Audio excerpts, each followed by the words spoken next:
guys, it's Reece and I'm the winner of Junior Bake Off 2021 and welcome back to the Kenwood Kids Club channel. So I'm Kenwood Ambassador and it is my turn this week to do a wicked amazing tutorial for you guys.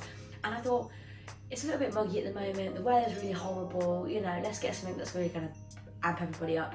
So let's do my favourite summer dessert, pavlovas. So we're making 6 mini pavlovas topped with all your favourite fruits such as raspberries, strawberries, passion fruit. So let's get started. So first we want to start by all the measurements and ingredients I will pop on screen, and they also should be on the Kenwood Kids Club website, and they will also be on my Instagram, so make sure to go check that out. So first we're going to start by separating the egg whites. So I've got 8 eggs and we're going to start separating them. You can do this many ways, there's so many different hacks and things you can use, but I'm going to show you my favourite way of doing it. So we're going to start by separating the eggs. So can you see what I'm doing? Yeah. Yeah, okay. So I'm just going to grab an egg, I'm just going to crack it. Okay, it's a bit of a messy work. And like I said, there is hacks that you can use.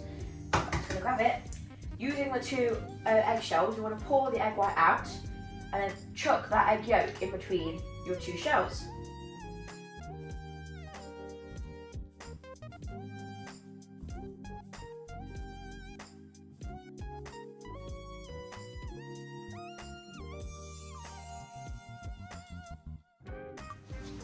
Alright, so now we've got our egg whites and our egg yolk separated. We do have a tiny bit of yolk, but you know, should be alright, touch wood. We're going to get it into our stand mixer bowl. So here I have my Kenwood K-Mix, which we don't need these yolks anymore. So like I said, you can use this for a custard or anything like that. Set these off to a side. So we're going to get our K-Mix bowl, we're going to chuck all our egg whites in there, and a little bit of egg yolk that we have.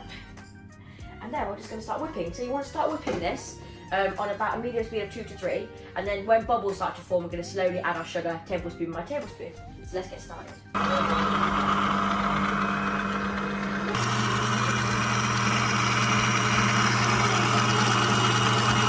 So as you can see, it's got all bubbly now, which is exactly what we need to do. Now we're going to add in our sugar, 500 grams of that, we're going to add it in tablespoon by tablespoon, and eventually, once we keep on mixing, that's going to turn to a nice fluffy white meringue.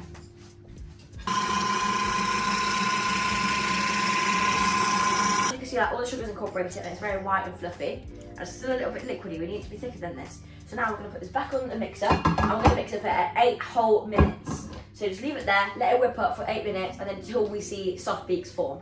Let's get whipping. For about 4 minutes now, you can see it's at very, very soft peaks. So it's white, fluffy, but it's still a little bit liquidy. So we're going to beat this up for another 3 or 4 minutes until we do the over the head test to see if it is ready. So it's been beating for another about 2-3 minutes. As you can see, it's nice and fluffy now, and time to do the test. So you can now have to prepare your baking tray. So I've just got some parchment paper on the bottom of it, and you can pipe it, you can do whatever you'd like. And I'm just going to do some nice pavlovas, mini pavlovas, which you're going to add lots of fruit on top to.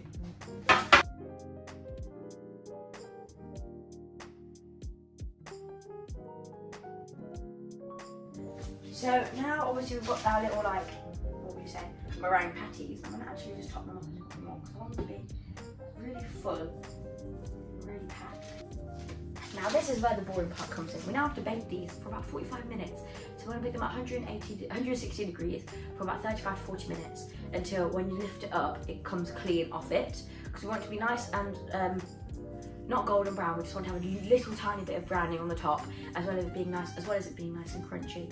And then inside we still want it to be soft and gooey, but not too soft and gooey. So this is the hard part about making meringues. Making it easy, it's the cooking process that's hard. Then once they're cooked, we're going to leave them in the oven, turn the oven off, leave the door slightly ajar, and we're going to leave them there for about 15-20 minutes just to cool down. But let's get these in the oven. So guys, they just came out of the oven, and here they are. So they have to kind of deflated a bit, but it's fine because pavlovas, I like to sandwich mine together, so they are a bit flat, but they do look absolutely amazing. They've been baking for quite a while, so now it's time to decorate. So what I'm going to do is I'm just going to put one on a plate, and I've actually just whipped some cream that I've added some pink food colouring to, just to make it a little bit more Valentine's-y, because Valentine's Day is coming up. So you can add maybe your Valentine's favourite fruit, something like that. But I've got some whipped cream here, a little some cream, and it'll be just as amazing. So I'm just going to add my cream. It's a little bit sloppy, but it's fine. We're going to add another layer. There we go, look at that. And now I'm going to add another layer of cream. Oh yeah. And then I just made a raspberry sauce. If you want to find out how I made this, you can check out my Instagram at Baked by Reece. I'm just going to plop that on top. Just like so. And I've got all my favourite fruits, which you can add. So I've got a variety of fruits, but you guys can add whatever you're after. I'm going to add some lemon, some raspberries and some strawberries.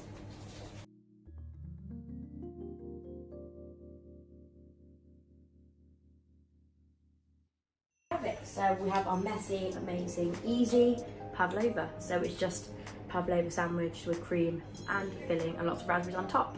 So make sure to leave a like and comment down below whether you liked it or not. But I know you did, so don't worry. Thank you so much, Kenwood, for having me this week. And make sure you stay tuned for all of next week's videos and the week after that. But thank you so much for watching. Bye guys.